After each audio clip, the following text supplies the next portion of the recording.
know sometimes these matches get kind of advanced, and the biggest thing is that you're just gonna have to like take away the little piece that you can notice that you see that you could say, I could do that in my game, or I never thought about doing that because sometimes there's a lot of things that happen in these black belt matches. I don't know. I'm like trying to find the balance between, the instructional concept and the competition concept where you guys get value in it. The thing that's cool is when I first started jiu-jitsu, I would watch blue belt matches if I was a white belt or if I was, bless you, Andrew, for you have sinned. I should just call Andrew Uncle Handsome the entire his like the rest of his jiu-jitsu life should be that. I get called Fabio more by everybody now. I think it's hilarious that Lucy called you Uncle Handsome the whole trip. But Yeah, there was a couple times I got called Uncle Andrew Wiltie too. yeah, that was a good one. That was a special one right there. Hopefully you get his powers for being called. Yeah, right? That's what I'm You thinking. you kind of have his body structure just a lot smaller. I should be able to buzz all past then everybody. Well, he'll be there soon. When I started, I would watch competition footage that was like one or two belt levels above mine. Because the thing that sucks about watching belt levels that are 4 or 5 levels above yours is your game hasn't necessarily got there yet, if that makes sense.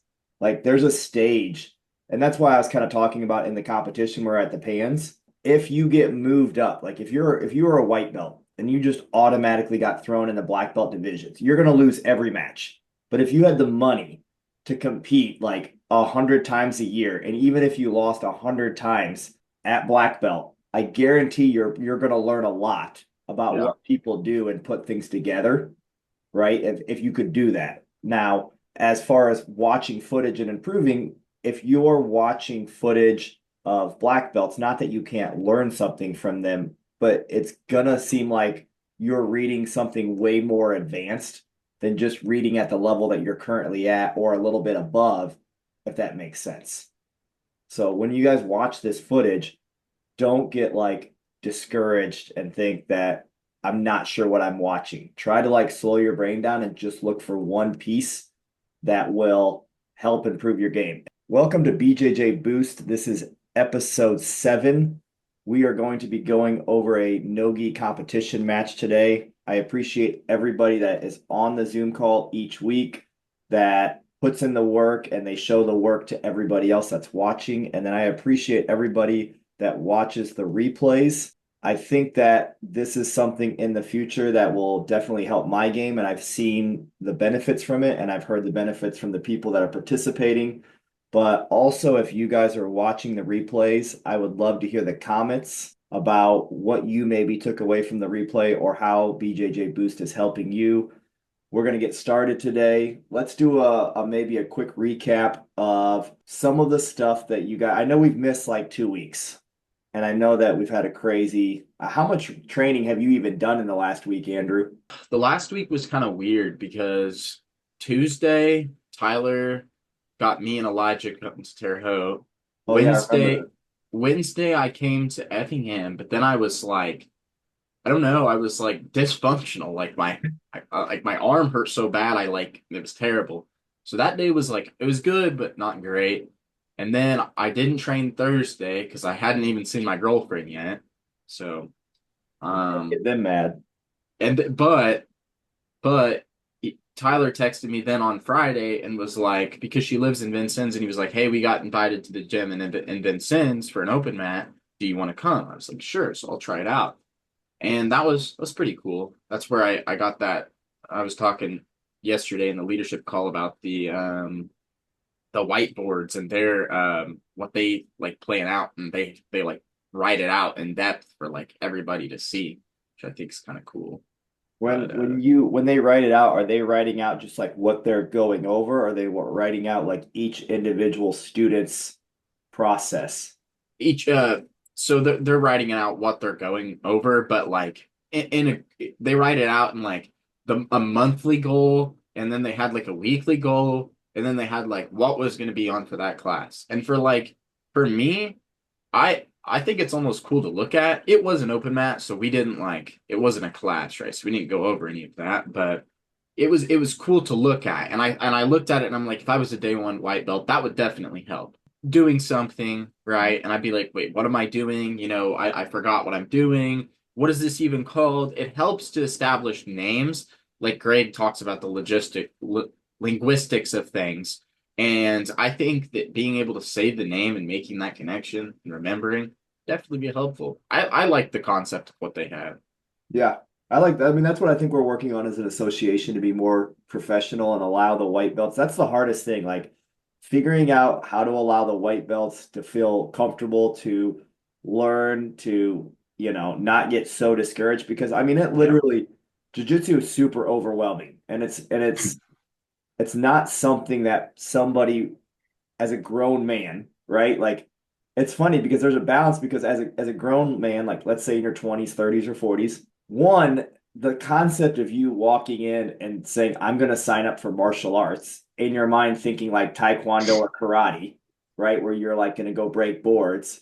But then to realize like there's something more special here. There's something more unique where you, Yeah. you have a good community, you have ways of like getting your body in shape, but also doing these techniques where like they're super humbling. I mean, the techniques work, and when you apply them correctly and you play the human game of chess and you catch someone, like it's very fascinating. It's addictive, right? Like in the beginning, you can't do that though. So there's not a lot of addictive behavior in the beginning, except just kind Yeah. of like the you like take the motto in of like embrace the suck, but like it still sucks, you know?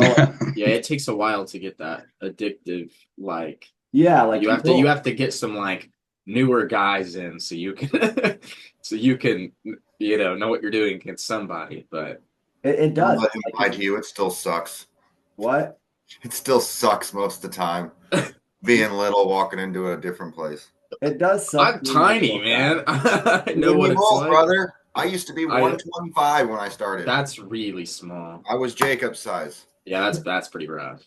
You're gonna be good. Yeah, it's size matters. I And I mean, think it's interesting too with like the white belts because it's like you just like and the whole talk about all we've been talking about like you should know this to before blue potentially, right?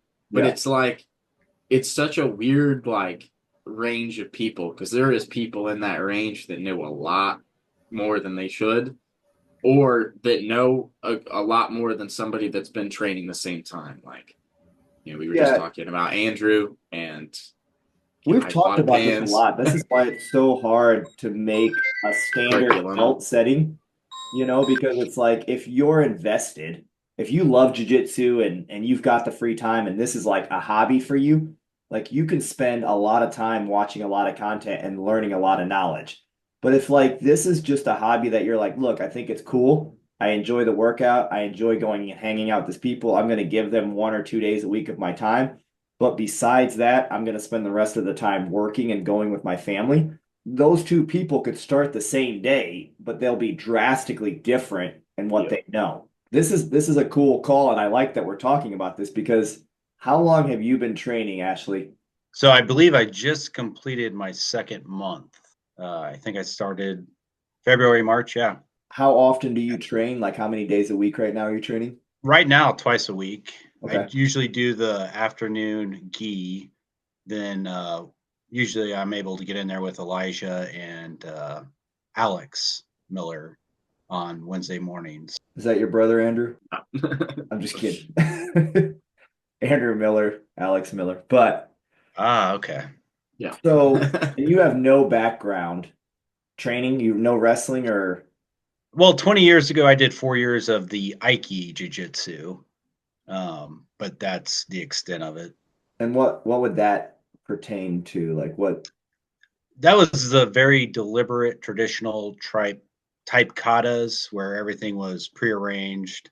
The only thing I think it's somewhat useful for this is knowing how to fall and roll, but everything else it's not even close in being the same. So you spent 4 years doing that. How old were you then?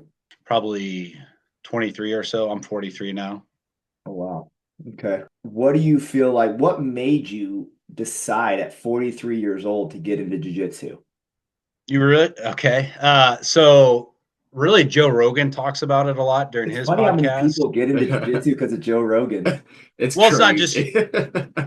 and when I did that trial class, just being back on the mat kind of brought me back to where I was 20 years ago. It felt good being out there and rolling and but yeah, Joe Rogan, to be fair, hearing him talk about it, Dana White talking about it, and uh, Mark Zuckerberg. I don't want to run to him and get rolled by him. The reason they talk about it, just having that additional challenge in their life, bettering themselves, and just seeing how it's changed Mark Zuckerberg's mindset and how he looks at everything, making his decisions for his business. It's made a drastic change. Yeah, moved him from left to right. No. I Yeah. didn't want to get political, but No, but I know what you mean. No, that's cool. That's a cool story because it is. I wish they could find a statistic out to say how many people have probably come to jiu-jitsu because of Joe Rogan, because there's a lot. I get a lot of like 30 and up that watch Joe Rogan and they contact me to start class and try class. That's probably I've even heard when I've listened to other people's audiobooks or maybe other podcasts where people have talked about how many people have come to jiu-jitsu because Joe Rogan talks about it so much. To me, that's awesome because like whatever we can do to get people more aware of jiu-jitsu. Because I think a lot of times people think about it as like karate or taekwondo or doing like certain forms, board breaking, like pressure points or whatever it is that a lot of these like other martial arts have got out there that have given like a bad name, where it's like more of you're a kid and you do this for a few years to get, karate, like martial arts has really been tied to like really just teaching kids discipline, if that makes sense. So like a lot of times parents feel like, oh, I put my kid in martial arts so they get disciplined and they get some structure, right? They're never like, I put my kid in martial arts so that he can really be a badass and have confidence and defend himself. Most times parents say it in the way like, oh, I just want my kid to have better structure, better discipline. Does that make sense?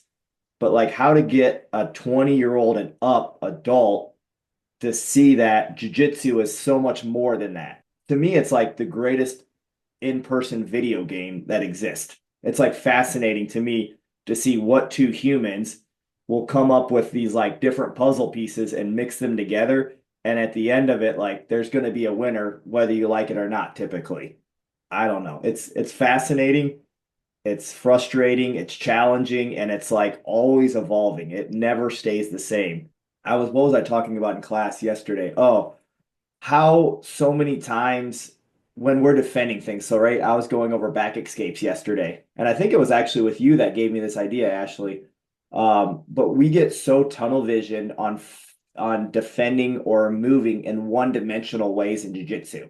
And I think this happens a lot when we're new until we can kind of learn to teach our brain to basically like multitask on the playing field, if that makes sense. In the beginning, like we're just focused on this person has a grip on us and we have to break this grip. And that grip feels like it's almost impossible to break or address because we're only focused on that one grip. Does that make sense? But if we were to create 3 or 4 other sequences, that grip isn't the main focus anymore, right? And then our opponent, whoever has that grip, has to be hyper aware of attending to these other 3 or 4 areas that their grip gets weaker. So essentially, like I think it was you, I don't remember, was it that we were going over this? yes. But the who had your it was Dave had your back, or you had Dave's back, or somebody, and they were just squeezing as hard as they could, and that felt like it was impossible to break, right? But if we were to put our head to the other side, if we were to shift our shoulder to the other side, if we were to get our hips starting to go higher to climb the back so that we could escape, all of those different sequences would have to make the person that's doing it focus more on 4 areas than just focusing on stabilizing one area. So I think in the beginning, the white and the blue belt process, that's why it's so difficult because we're so multi-focused on just that one spot that we don't see all the other spots that would actually create offense or defense in our whoever we're going with, if that makes sense. It's Yeah, easy to get tunnel for vision, I sure. guess is what I should say. No, I agree. The less tunnel vision you can do and the more movements you can do, the less that like one thing's not going to just get you stuck. And I'll never forget like the only time I've been tapped out at black belt, like when he got my back and I was defending up here. I always say this, like when I was defending him climbing, like getting the choke set in, making his seatbelt more tighter, when I started addressing that, like I noticed that his hooks started actively working more. And then as soon as I started addressing the hooks, I noticed that he started going back to the seatbelt and making the choke tighter. So we're like wherever I was working, he was working somewhere else. And that made me constantly have to shift where I was focused at. And I never fully like got to work at a full capacity of what I wanted to do because I had to always constantly keep addressing a new threat. And I thought like that right there, like was probably some of the most powerful knowledge that I've ever gained in a competition match. Are you enjoying jiu-jitsu? Like what are you enjoying about jiu-jitsu right now, Ashley? Every day is an improvement. It really is. Especially when it comes to the rolls. The first time I rolled, it was devastating. Then each day it seems like maybe I last a little bit longer or I'm not caught the same way. The camaraderie, that's a huge plus. Everybody has been awesome within the gym and overall the workout. So Yeah. just so many things that I like about it. It is addicting. And what do you feel like right now your favorite submission is if you had to name a submission? I honestly don't know. I'm still trying to find uh,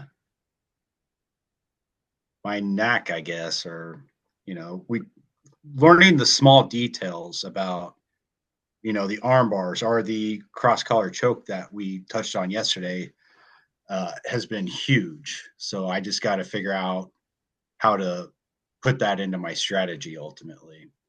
Yeah. So The first I 6 months sucks. yeah, I tell but everyone it's fun. get through 6 months and it gets a little bit better, but the first 6 months are the hardest. So we've got Bonnie here. What belt are you, Bonnie, and how long have you been training? I'm a white belt and I started, so it was a year this October. So I'm almost at a year and a half. And how do you feel about jiu-jitsu? What do you like about it, and what do you feel like you've had? What's the greatest success or growth you feel like you've had? I love jujitsu. I didn't think I was going to like jujitsu. I actually started for my son. He needed something to get him out of the house, and I was like, we can do this thing together.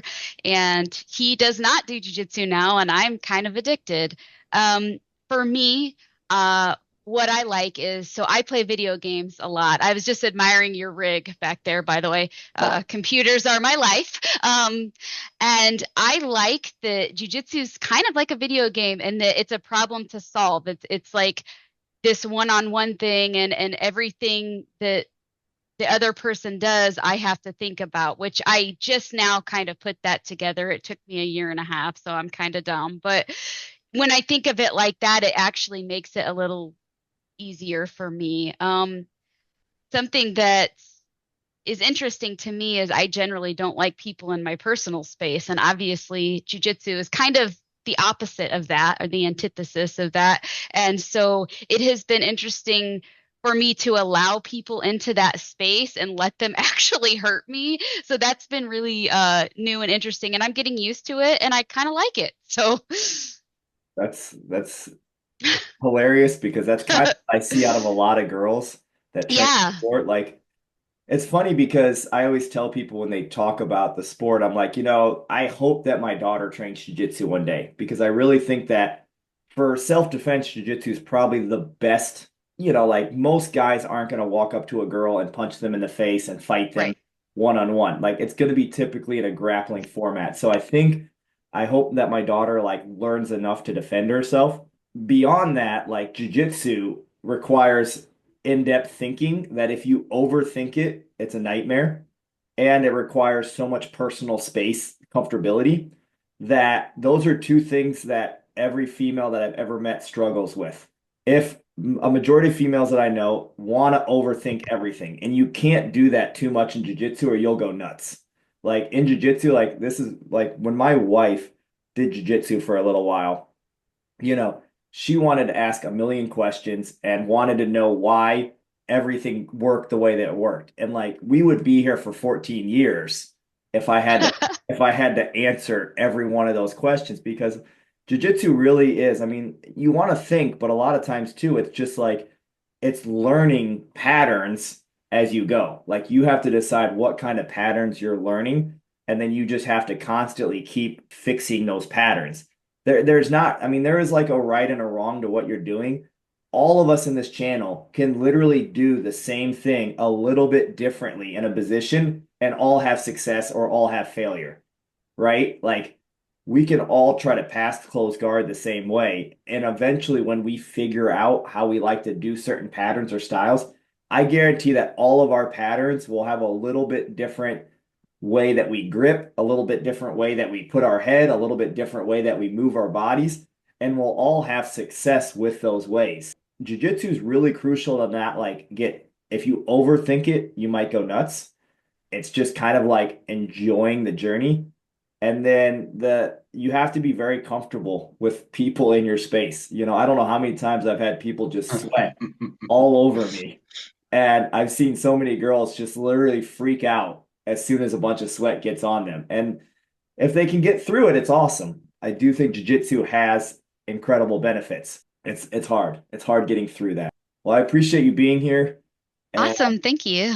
Michael, you got a nice studio back there. Got to work. You got to go to work? I just got to work. I got probably 20 minutes before people start walking in. Uh-oh. All right. What's your favorite submission, Michael? Straight ankle lock. Not so old or something. No, it's straight ankle lock. Straight ankle lock, straight to the point. Yeah. Deal. All right, you Easy to guys ready catch. for this match? We've done enough talking probably for the day. Bate and Gabriel Souza. This is what we've been waiting all day for, huh, Danny? Yeah, I can't wait for this one. Happens really early on here at the Nogi Worlds. Cole sits to guard. Gabriel Souza has some amazing passing. Yeah. Tries to jump right over the guard of Cole. Oof. Almost gets through Cole's guard there for a moment as Cole was looking to attack the legs. Double unders, opens the back up, but not without getting his own left leg tied up here. Cole collects both of the legs. Yeah, this is something that Cole does so well. He goes, he plays a great single leg X and X guard from anywhere, but especially when he can scoop up both ankles like this, man, he is so dangerous, whether he looks to sweep and come up on top or attack the legs. Cole recently won the Pan Nogi, his first major black belt title. Now going for his first black belt world title, comes up on top. Strong underhook there on the left-hand side. He connects the head and the arm together, but it wasn't enough to keep Gabriel Souza flat. Gabriel was able to come through, extend his legs, create enough space, free that head and arm, and come back to an open guard position.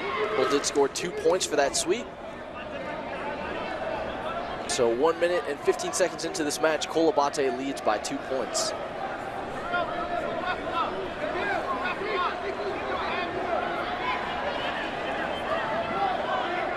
You can see Gabriel definitely looks eager to wrestle up, but as I say that, he shoots a triangle, not quite able to get it locked up. Cole peeks out and pulls his arm out and almost goes into like a stack style pass, but Gabriel's able to recover.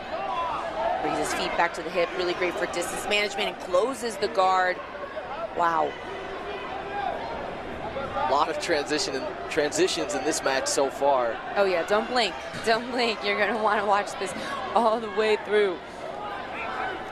Interesting to see Cole not, what we see typically is like stand up right away, open the guard, get out of that space, and we might see that in a moment, but he was actually kind of keeping his head down, maybe reassessing the position of his arms before he tries to stand up and open. Gabriel does have a very, very dangerous guard. He throws submissions out of nowhere, triangles, arm bars, omoplatas. I mean, it's very dangerous. So Cole's got to be careful here. See the beginnings of an arm drag there for a moment. Gabriel's right arm was threaded through to the back of Cole's right armpit. Could expose the back arms.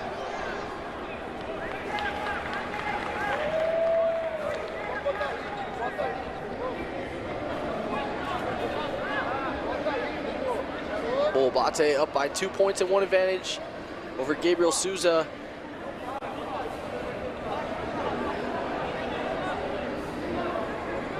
Talked a little bit about Gabriel's passing to start this match, but now he's on bottom in the closed guard, trying to make something happen, get back on the scoreboard. That post on the neck to stand up and create some space. Looked for a second like Gabriel might go into the legs, but now comes up in the seated guard. And see Cole and Gabriel, you know, they get into this head fight position when they start to close the space.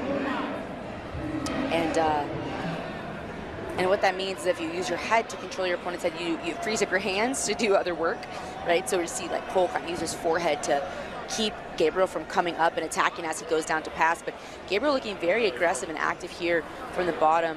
Very consistent work on, you know, arm drags. He could potentially pull that hand through where he is with his left hand, go to omoplatas, knee bars. You never feel safe in the guard of Gabriel Souza, right? He's always climbing those legs up, looking for submission attacks. And that, even if he does not finish the submissions, makes for a very difficult time as the passer, because you have to be more cautious. You don't fire off your passing the way that you normally would, and it makes you less aggressive, which I think in Cole's case is a very difficult thing to manage. And we're seeing him kind of play a different style game now. He almost went back on the leg there for a second, very smartly stayed on top, did not give up the 2 points.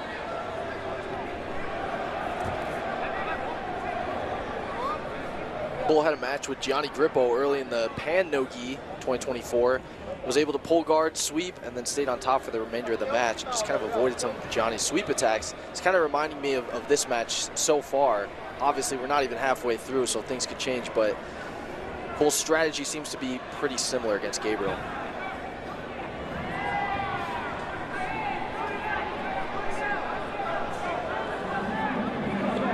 Potential look at there for Gabriel to score. He might be looking to wrestle up now, but as he went to wrestle up, Cole may have exposed Gabriel's back. Gabriel, no stranger to this position though, and he's able to roll through here and now potentially entering the legs.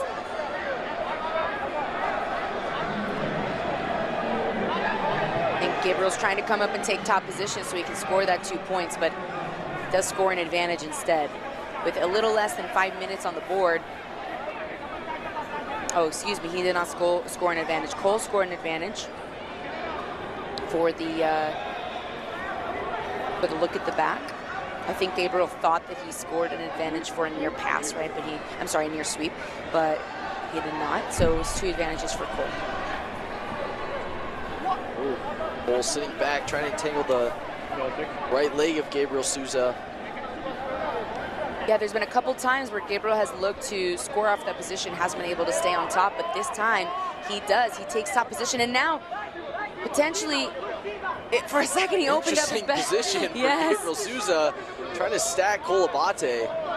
Yes, and we can see, man, Andre Galvao is getting very excited in the corner, in the back, because Gabriel Souza has now evened the score of 2-2. The issue here, of course, he is down by 2 advantages, so he's going to look to score. He's going to look to open up the pass, look to open up the back.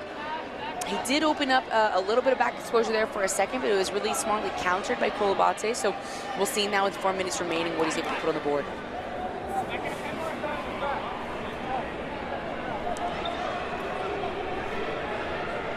See the referee checking his earpiece as well, so they are checking on one of the scores and ensuring they want to keep what they've got. Of course, you see Andre and Angelica Galvao in the corner of Gabriel Souza, the Atos athlete. And a moment ago, we saw, I think we did see Guy Mendez a minute ago. Is that right? Yeah, we saw Guy Mendez in the corner of Cole Abate. So when the referee signals to his earpiece, there's going to be 2 referees on the side of the mat reviewing the video footage. They'll give their call to the center ref, and if those 2 refs are in agreement, then the center ref will award the points indicated by those 2 side refs. But right now, Cole Abate up by 2 advantages Both he and Gabriel Souza have scored with sweeps. Bull in the closed guard now. We saw Gabriel playing his closed guard earlier in the match.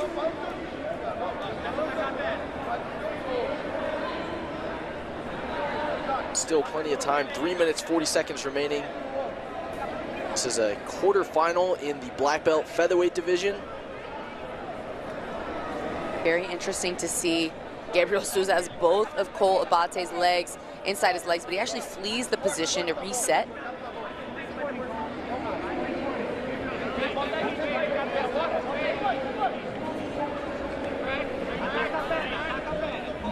Looks like Cole might be able to lock up at 50-50, but we're seeing Gabriel Souza push the shins down and really try to negate this guard of Cole Abate. I think especially for a top player who is down on points, you do not want to be put in 50-50 because it is a big strategy for the bottom player to lock up that 50-50 and hold that position, kind of stop you from progressing. But he was able to escape the 50-50 position overall, and Cole Abate got right back on the attack, and he's definitely looking to score again if and when he can.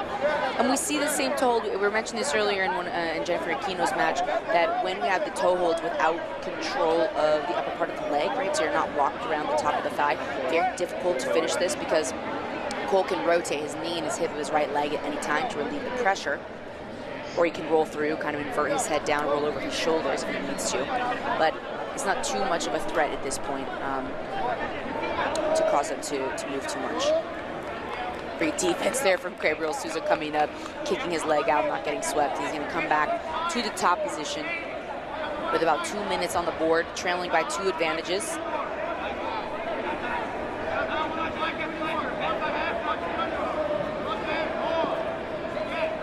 Attacking the head here, a really intelligent form of passing, right? Attacking the guillotine to expose the body when they defend the guillotine, but caught in a bit of a belay moment there. Cole Abate looking to suck in. The right leg of Gabriel can also use it to sweep and come up, which he might be able to wrestle up position here for put Cole. Some points on the board. Bull making the most of that transition now, getting one hook in, trying to attack the back.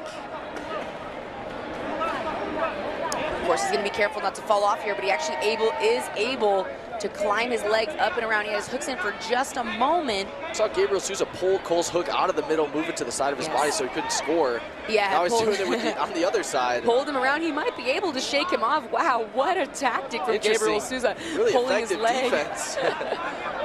Might see a muscle sweep attempt there from Cole Abate. But Gabriel actually reaching now inside the guard to try to open the guard up. Cole Abate is going to score an advantage, or maybe 2 advantages there for that sequence. And there was also an advantage put on the board by Gabriel Souza.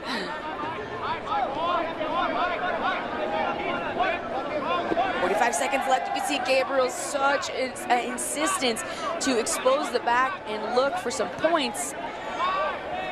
Tries to sit through and attack the back. Cole has a really hard guard to pass. If you try to pass it in 30 seconds, what's quite funny, the tall task. What's funny about that, Danny, is earlier when Cole scored that second advantage, okay, so he's two points, 2 advantages, and Gabriel didn't have anything on the board. It almost looked like he was totally fine and comfortable to sit back and accept the sweep from Gabriel Souza. Not to say Gabriel Souza didn't enforce that and work for it, but Gabriel didn't look too bothered by the score. And I think it's because of what you just said. He's so confident in his guard retention that he felt like, okay, well, Gabriel's going to score the 2, but I'm up by the advantages, only a couple minutes left, and I'm fine with I could play here and hang on. And it looks like, you know, he's proving that right, regardless of the pressure that Gabriel is pouring on, and almost has exposed Cole's chest multiple times. But the feet inside continue to save the position for Cole so that Gabriel can't score. And that is going to bring us to the end of the match. Very professional. I love the way he repummeled after the double unders that Gabriel was putting on him, which would seem to be very consistent. I lost to Gabriel Souza like 16-4. Yeah. His double underpasses are insane and very aggressive. Cole Abate was tired. More minutes, I would have done better. Yeah. While Cole was burnt out, you could see him breathing hard. He was scooting in slow with 2 minutes left. I will say this, one thing that I loved about when I compete against people like that is to feel their intensity and their pressure. Like the one thing I noticed was I mean, when I went against him, his pressure was like 1 minute it's I know. explosive and he's moving, and the next minute he's generating so much You know, pressure he has to that hold your his breath regarding all is the time. so exhausting. My kid, sorry. Okay. I just thought she was proud of Andrew over here. Yeah, I am definitely. All right. So I still have 3 sections on my notepad to finish. Who else is working on their notepad? That was a hard one to take notes for. I actually, and it's hard. So I still Very have hard.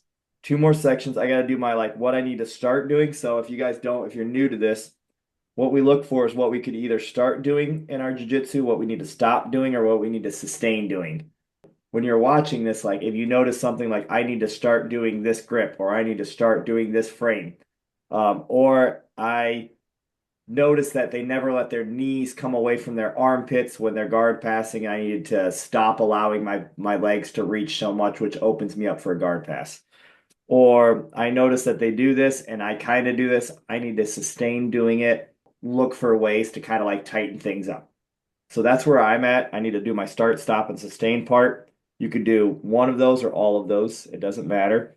And then I need to do my declare for the week, which is like what I'm going to work on when I'm in jiu-jitsu. What I want to try to focus on, or what I want to try to get a little bit better on, or put some work into it and then say, okay, I see the results. Because when we come back each week, I want you guys to kind of take a moment to just talk about what success you had with your declare, if that makes sense. And that's how we like to open up the calls. So I'm going to put some music on. I'm going to spend about 5 more minutes doing that. And then after that, we'll discuss it real quick and then we'll end the call. Okay.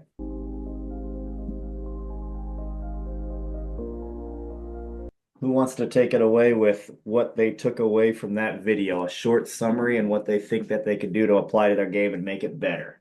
I can go first since I'm the newest, since your guys' stuff will be a little bit more advanced. How's that? All right, let's see what you got. So one thing I've recognized the last couple months is energy management. I feel like I get spent really fast. So I kind of focused on what the concept for what I have written down is energy management in general, watching how these guys use their energy and burst and their time to rest at certain times. And I noticed on different points in that match, they would spin really fast or roll really fast to get out of the ankle locks or even stop to try to prevent it from being applied. So my start will be just focusing on different threat levels. If someone simply has me in a grab that's non-threatening, to not focus all my energy on trying to just break a simple grip that has no threat. And something I've realized that I've been doing is I've been allowing dominant positions to be applied versus just simply trying to spin out of them or roll out of them. And I allow that if someone has me in a mount or whatever, it seems like I let people get in the mount too easy because I think I have to allow myself to try to figure it out versus just not allowing it in the first. So the declare for the next week is just being more offensive versus defensive, I guess. I kind of copied off of Andrew from a couple weeks ago on that, but based on my level, that's all I have to say, really. No, that's awesome. It's nice to see that Uncle Handsome has some followers as far as he's going to be a celebrity one day. You're 100% right with what you're saying. And the other part too is, you allow mount to happen so you can figure it out, right? That's part of the process too, though. So you're not wrong essentially for what you're doing, like putting yourself. I see a lot of people never focus on bad positions. And then when they get put in bad positions, they're completely lost. It is like, unfortunately, that when you're new, on one end, yeah, you don't want to accept things. And on the other end, like it's kind of good to accept some things and figure it out. So don't be too hard on yourself. I think it's awesome. And I appreciate you putting your feedback in for today. Who's up next? I would just, who's the second newest then? Work our way up to It's me. So what I noticed in the fight was that first of all, is black belt no-gi just all leg stuff? Like I just felt like they were just it was all about their legs, like nothing else, but that might have just been me. But I noticed how calm they stay the whole time. Like Ashley, you mentioned like keeping gas in your tank and using short bursts. I tend to go all in right at the beginning, and then I have to like pull it back in because I'm like I'm getting really tired. I panic, and I saw how like when they would get in a bad position, they didn't move quickly. They would think about it, figure it out, and get out of it. Where I panic and I go flying squirrel and put myself in a worse position a lot of times where they can take my back or they have an arm or a leg or something like that. So my takeaway is that I need to slow down and be more thoughtful of each step and just not go 100% every moment where I'm panicking and being putting myself in stupid positions. Feedback. Who you gonna pick for next? I guess Andrew, Uncle Hanson, you're up. Uncle Handsome. Yeah, so that match was a pretty awesome match. It was very fast. It was very advanced. It was very interesting to watch, and I like watching those guys more than like watching necessarily like the huge dudes because I know that it's a different game. I know that that game that they're playing is going to be what I'm going to face against. Cole's game is pretty interesting. I saw that he frequently uses scoop grips, which is something I don't necessarily normally play a lot. So, like, he uses those a lot more than I definitely do. And his K guard is great. Like, and also another thing, his ability to scramble off the turtle is really, really good. He turtled like multiple times, but I don't think one time they actually like they got his opponent got the advantage for the turtle because his ability to scramble off it is excellent. So that was something that was interesting. And going into my start stop sustain, um, I would like to work on my scramble better off on the turtle because I'm accepting that too much. You know, I need to get better at that. And like, you're gonna turtle, but you need to be really good at scrambling off it. Something else, you know, adding some of that K guard stuff that he works into his game with the scoop grips, like those scoop grips he's playing is very interesting. Give the people in the chat or even maybe people watching the replay one concept of what you mean by scoop grip so they understand maybe. Okay, so if you're I'll go super simple with it. If you are trying to dummy sweep somebody, right? You have somebody is sitting straight onto you, right? I mean, excuse me. Somebody is standing straight in front of you, and they have 2 feet in front of them, right? Equally spaced. What you can do is you can go up and put your feet on their hips, and then you can put your hands like this. That wouldn't be a scoop grip because to a scoop grip, you'd have to go on the inside of the leg and then pummel out with your grip. It's kind of hard to explain without a proper example, but there's a scoop grip, and then what's the best term for way the to other grip? explain it for you guys is if you're in close guard, man, if you're in close guard and you take your hand under your butt and you scoop their leg up like you would do a flower Okay. sweep or a pendulum sweep. That Does that make more sense?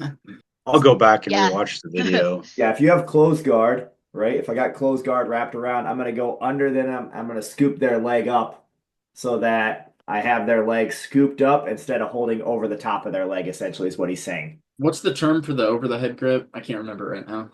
You mean like when I go over the leg? Yeah, over the leg. I don't know, to be honest. This Because is there's a scoop grip, and then there's the other term, but I can't remember it at the moment.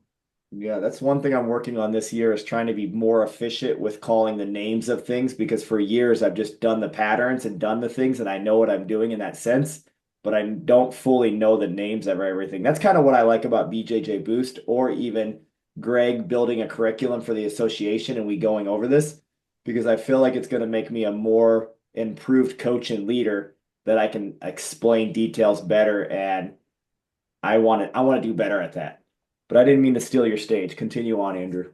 So that's my start was I want to look into K guard a little bit. Definitely scramble better off the turtle, and that kind of goes into the next one.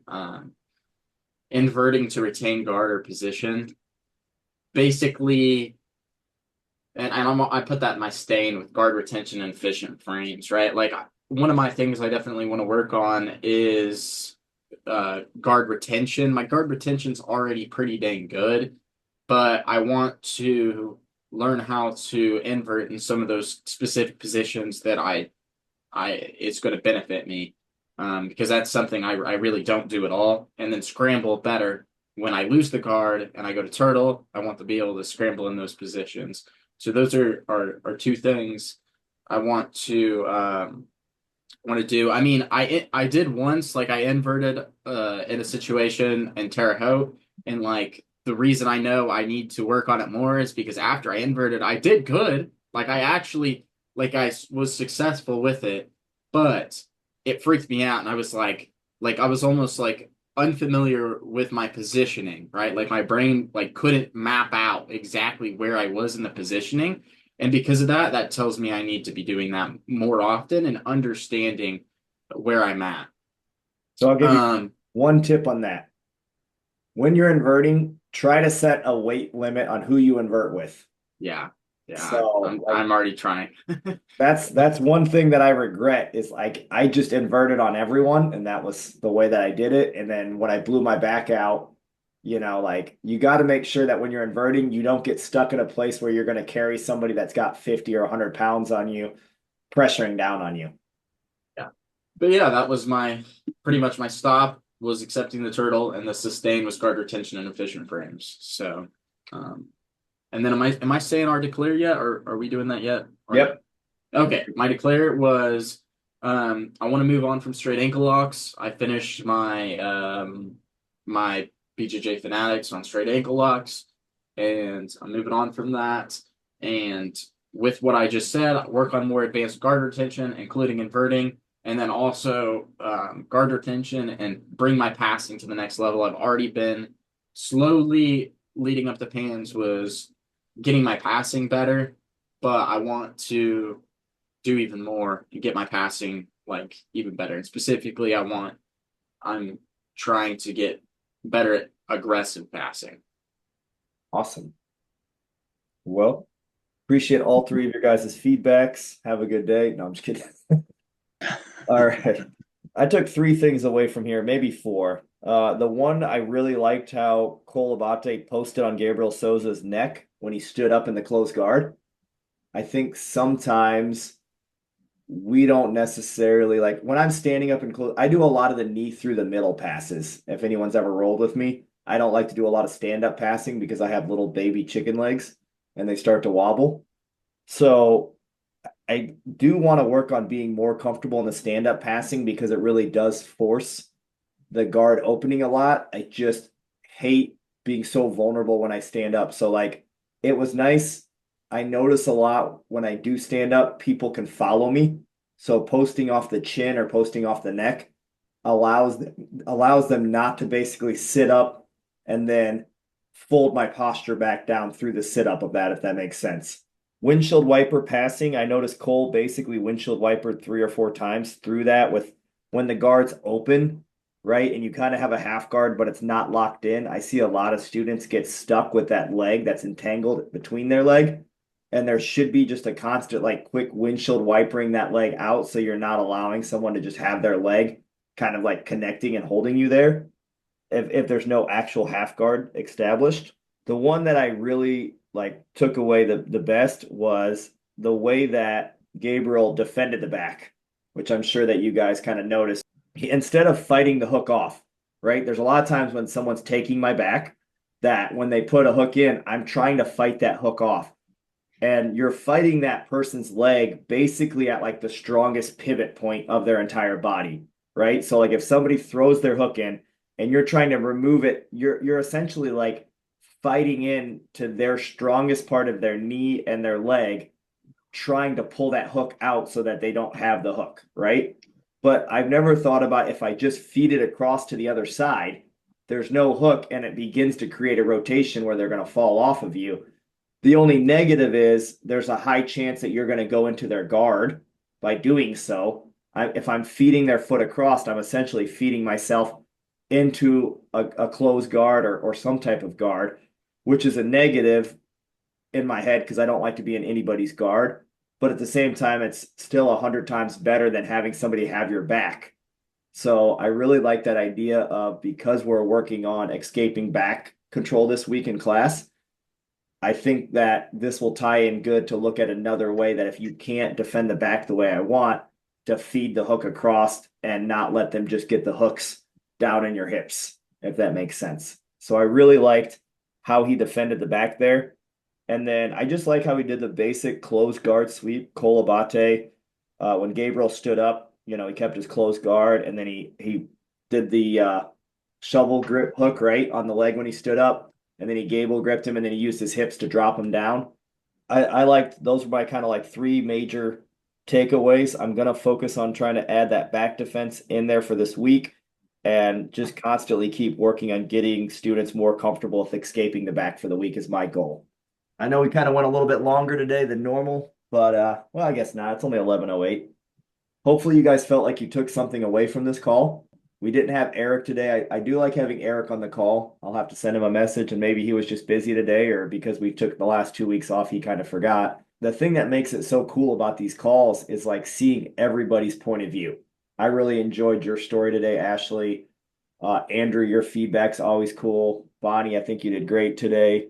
We start getting 8 or 10 people on these calls, and I think it'll be really interesting to see everybody's growth throughout the year, right? It'll be a lot like jiu-jitsu essentially, where if we continue to do these calls in a year, I will be really interested to see the growth. And if you guys look back on like, hey, Ashley looks back on episode 7, but now we're on episode, 32, and he's done 15 or 20 of the calls, just to see like where his mind and his linguistics in the sport and how he thinks about it has changed.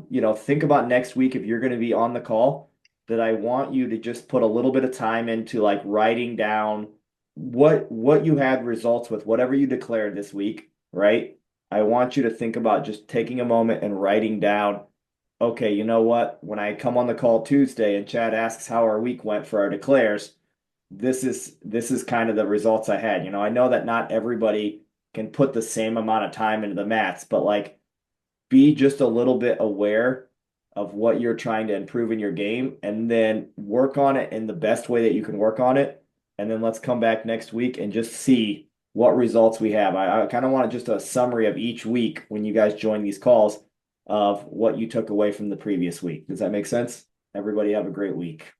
Thank you, you too. too. Thank you. Yeah.